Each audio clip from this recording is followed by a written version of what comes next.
Hi. Hey, this is interesting. This is a water filter water fuel separator.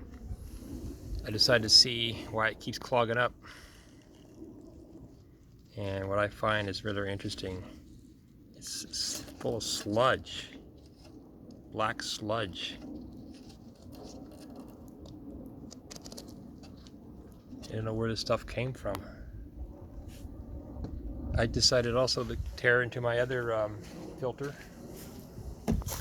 The Fleet Guard fuel filter here. And the color of the filter is the same. It's just as black.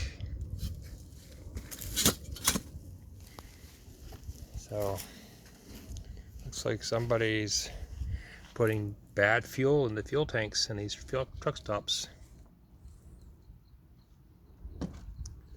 Not good.